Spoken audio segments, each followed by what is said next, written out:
Let's get this one over with. What's up, guys? My name is Garrett at YoGurt on Twitter, YOGRRTT. No, that is not true. It's YOOGRRTT. I added an extra O, so go find that as well on every various social media platform, not just Twitter, Instagram, Snapchat, everything. YOOGRRTT is how you would find me. This is the Now in Notation YouTube channel where we post visual tracks, visual albums, and sometimes I do a first listen and review an album that was released by somebody else. Today, Lil Xan, total Xanarchy. What the fuck?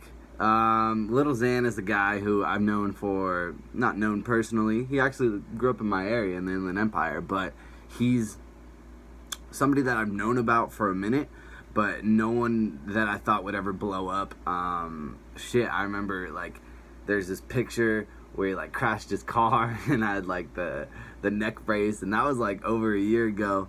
And when I think back on that guy, no one really knew who that was. And I even think I posted that picture on my Twitter, and no one even like interacted with that, being like, oh, that's fucking, because I had a neck brace. I basically put a picture of me in a neck brace and then him in a neck brace and said who wore it better, like as a joke. No one even like commented like, oh, Lil Xan wore it better, like whichever. Like no one knew who that guy was. And if I posted that today, people would be like, Xan wore it better because you're an ugly piece of shit, Garrett. And I understand that, but the fact that a year ago, no one knew who Lil Xan was, and now we're to the point where he's on Billboard with his first debut album, it should be interesting, in my opinion, and it is interesting. The fact that this guy kind of just came out of nowhere, not that I didn't know who he was prior, but the way that he blew up with the song Betrayed and Slingshot, and, like, I don't know if it's super industry plant or if it's just luck or if that's just how the internet works, where anyone can kind of blow up just based off of just the song dropping on the right place, on the right channel at the right time, saying the right shit. But regardless, to get to the point where he is putting out a debut album, which literally has the same songs that I'm talking about that dropped over a year ago. There's one single on this album that came out more than a year ago.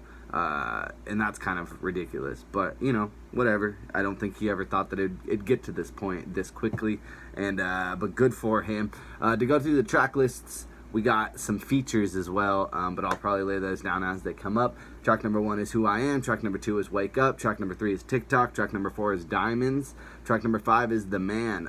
Track number 3, TikTok, features 2 Chainz. Track number 5 is The Man featuring Stephen Cannon. Track number 6 is Saved by the Bell. Track number 7 is Moonlight featuring Charlie XCX. I've always struggled with how to say her name since she was on that Danny Brown album, and I apologize, Charlie. I apologize. Track number 8 is Shine Hard featuring Ray Shremmer. Track number 9 is Round Here featuring YG. Track number 10 is Basically. Track number 11 is Deceased. Track number 12 is Betrayed. Track number 13 is Slingshot. Track number 14 is Far. Track number 15 is Colorblind with Diplo.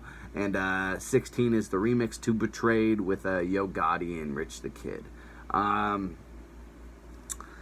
So to kind of like pin some of these out, Slingshot's the one that came out literally over a year ago. No sweat on that. And then you got Betrayed that came out I think in like July of last year, and then kind of really blew up around probably September if I had to guess, if I'm remembering my timeline correctly. And then Far was around November. And then now we're in April and there's an album with that. And then as well as the songs that he started releasing during this year, such as like Wake Up. And I even think The Man with Stephen Cannon had a music video leading into the album. But regardless, when you have 16 tracks, one of them being a remix to one of the ones that's already on there, and then you have about 6 singles, and then, you know, it leaves about 9 tracks, those ones, unfortunately for me, kind of just feel like fluff. Like it's something to put out as a project to sell records, but really people are just like trying to get to the ones that they already know, like Betrayed and like all this stuff. To kind of go through the features, they all sound very paid for. Like very few of them actually, I would argue none of them sound like they're actually done in studio with him. And I don't know why I feel that way, I just do. Maybe the Diplo song actually is the one that sounds like Diplo may have worked with him more intimately. But like the Ray Shremmer feature is very much just a Ray Shremmer song with Lil Xan on it, and then you got the YG feature, which Round Here is the most catchy. That's my track. Like this track, if anything, this album gave us Round Here with YG, and this song is really catchy and really good, and I enjoy it. But even that feature sounds like YG did it in his fucking garage studio, like, and then got paid $10K and went back to sleep. Like, not that he didn't care. YG sounds phenomenal on it. It just doesn't sound like they like collab, like, yo, let's meet up, YG. Yeah, you got it, Xan. Let's do this. Like, no, that didn't happen. And if it did, awesome. That's actually really fucking cool. But it's so hard for me to believe that I'm saying it didn't happen. 2 Chainz on TikTok. That's, I don't know. I don't even remember what it sounds like. Like, it's just, it's out of place. That song's bad. The first track's awful.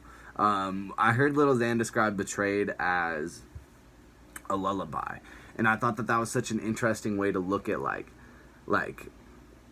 to look at rap as lullabies is really interesting to me, because, like, there are rhyme schemes, there's melody, and then there, like, that's essentially what modern day rap is right now, like, at a very boiled down basis. But goddamn, he tried to write another fucking lullaby with Who I Am, that first track, and it is awful. It is just, don't do that. Stop. Nope. I thought it was a good idea. I thought you were a genius. I was like, oh, that's such a cool way to describe it. Like, if that's what you're going for on Betrayed, I get it, and it works. Does not work on Who I Am. Scratch that idea. Don't ride that out. That is not your bread and butter, because clearly it just don't work, boy. It just don't work. The Man, that whole, like, goddamn goes in a man, like, that stuff is what I think he shines best at, when he just picks this one thing and, like, wake up, I throw up, I feel like I'm dead. And, like, if that just stick, it's gonna fizzle out real quick. But it does work. It does work in a very, like, centralized vacuum. Like, within the context of the song The Man works. Like, that song works, the rhyme scheme works. But then when you hear it 16 times over in a 16 track album, not so much. I keep finding myself go back to listen to, you know, like Saved by the Bell, The Man, I think are good tracks. And then all the singles I enjoy for the most part. Wake Up's probably my least favorite. Betrayed's not even up there for me. I really enjoy Far. I think Far's a well-written song. Slingshot's cool. It's probably the best rapping he does on the album. Colorblind, I thought was really impressive on the melody side, but then when you look at the information on the actual album itself, Colorblind features background vocals from this guy named Thomas Azie, A-Z-I-E, and I think that that's probably why the melody sounds so much better than anything else Xan's ever sang in his life. So, regardless, it's a cool album. I think there's some cool stuff to be said, but I think the best way to package it up is that this is just a product. Like, this is a vehicle to get the album, like, to put the singles into an album. And I think it sucks, dude. And not the album, but I think that if that's all that they're going for, as far as the label's perspective on releasing this was, that sucks. Because I don't know where Lil Xan goes from this, and I could be wrong, because one of these songs could easily pop off. Like, Round Here could easily be on the radio, and then Lil Xan's popping, and it's all worth the money. But, like, I don't know what I was expecting. I don't know why I thought I was gonna get, like, some, like, introspective look on the life of a individual from Redlands, California. But regardless, it's cool. I'll probably keep a few tracks on my Apple Music playlist or whatnot. But let me know what you guys think, and what are the standout tracks for you. Did you enjoy that Ray Shremmerd feature? Because it's a Ray Shremmerd song featuring Lil Xan, in my opinion. But tell me if I'm wrong, tell me if I'm right. Let me know. Follow this channel, Now in Rotation. We'll keep coming to you with brand new visual tracks, brand new compilations every single month, every single week, every single day. Videos are going to be dropping. My name is Garrett, at YoGurt on Twitter, YoOGRRTT. Follow us there under this same name, Now in Rotation, as well as on Instagram. You can find me under that name and us under that name as well. Have a great day.